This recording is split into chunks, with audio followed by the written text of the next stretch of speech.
in the July 16 gubernatorial poll. Governor's office correspondent Sonia Onorinde captured details of the rally. In continuation of the campaign tour across the state of Osun, Governor Adegboyega Oyetola campaign train hit Ayedade local government area as well as Ayedade South Local Council Development Area to solicit support from the people in the areas towards his re-election in the forthcoming gubernatorial election.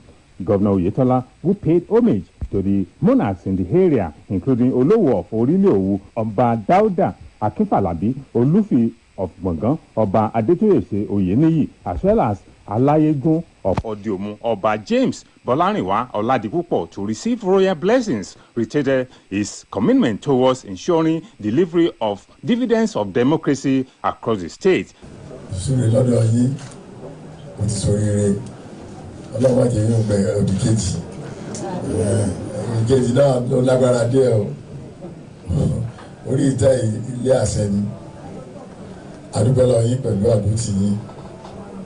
Ọdún mẹ́ta àbọ̀ láti wà ní orí àṣejọba àdúpẹ́ lọ́wọ́ Ọlọ́run pé Ọlọ́run kún wa lọ́wọ́.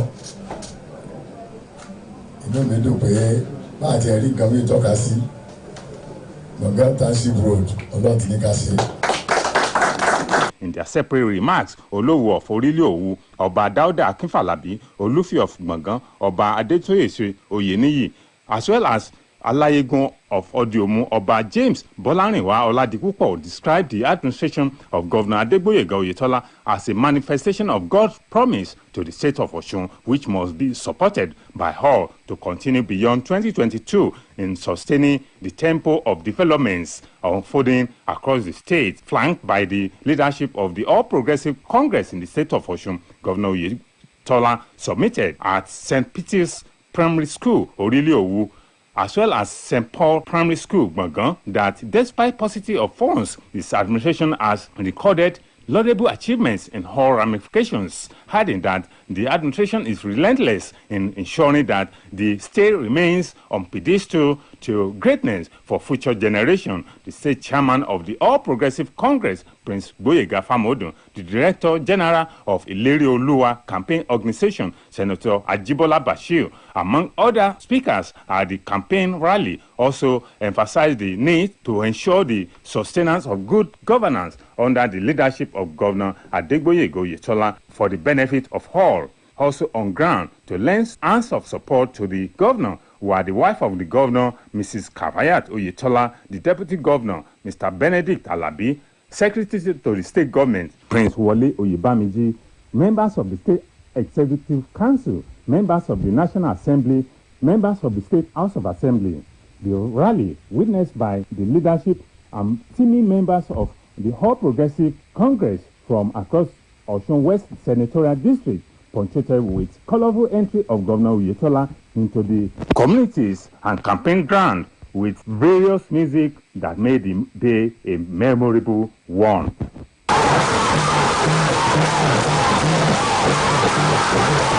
Saya Onoide, reporting from the governor's office.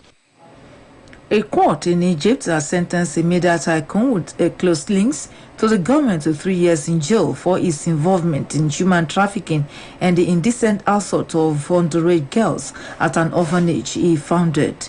Mohamed El Amin, who owned a number of influential media outlets, was arrested earlier this year after allegations of sexual abuse at the orphanage were made public by a humanitarian organization called Missing Children. The public prosecutor said that he had exploited his authority and the girls' vulnerability. El Amin has denied the charges and will be able to appeal against the sentence. The World Health Organization (WHO) says monkeypox can be contained in countries outside Africa where the virus is not usually detected. More than 100 cases of the virus, which causes rash and a fever, have been confirmed in Europe, the Americas, and Australia. Information has it that the number is expected to rise still, but experts say the overall risk to the broader population is very low. The virus is most common in remote parts of the Central and West Africa. Reports say the virus has now been detected in 16 countries outside Africa. Despite being the largest outbreak outside of Africa in 50 years, monkeypox does not spread easily because between people, and experts say the threat is not comparable to the coronavirus pandemic. This is the World at Noon, coming to you from Osun State Broadcasting Corporation, Ilawiye Okebalo Osogbo, Voice of the West. Now, our mid-news message. Peace and tranquility are essentials of stability. Let's embrace peace at all times. A two-day summit marking May 25 African Day, organized by Turkey's Communications Directorate, will start in Istanbul tomorrow and is expected to boost Accra's cooperation with African countries in the field of media and communication.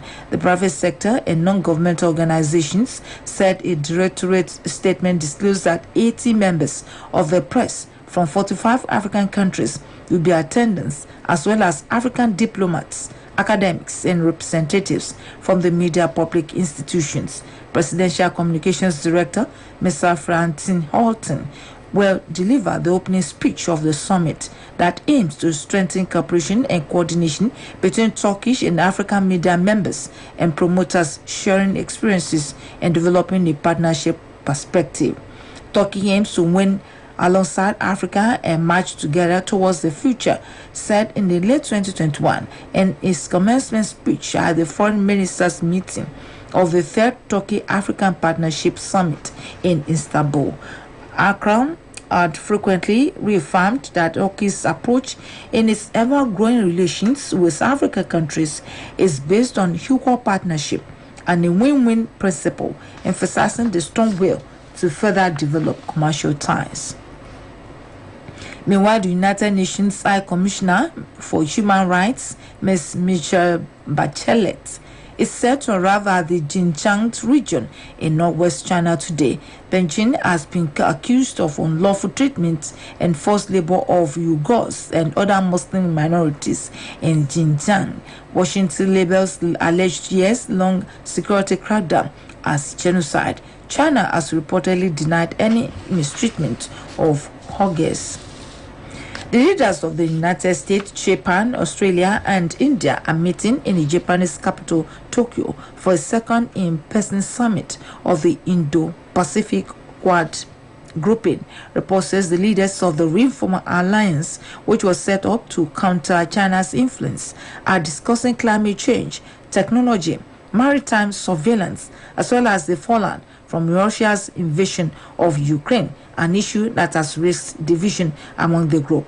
India, which has close ties with Russia, is yet to condemn Moscow's war.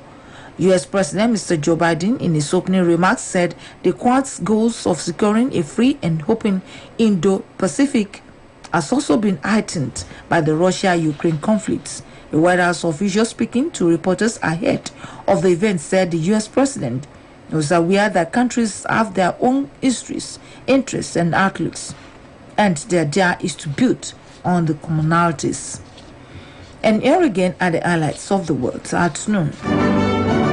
Governor of the state of Osun Southwest Nigeria, Mr. Adegboyega Otola, campaign train birthed in Ayedade local government area, as well as Ayedade South local government development area, to solicit support of the people in the area. A court in Egypt has sentenced a media tycoon with close links to the government to 3 years in jail for his involvement in human trafficking and indecent assault of underage girls at an orphanage he founded. United Nations High Commissioner for Human Rights, Mr. Michelle Bachelet, is set to arrive at the Xinjiang region in northwest China today. That was the World at Noon, edited by Olushola Egbodofo. And today's news talk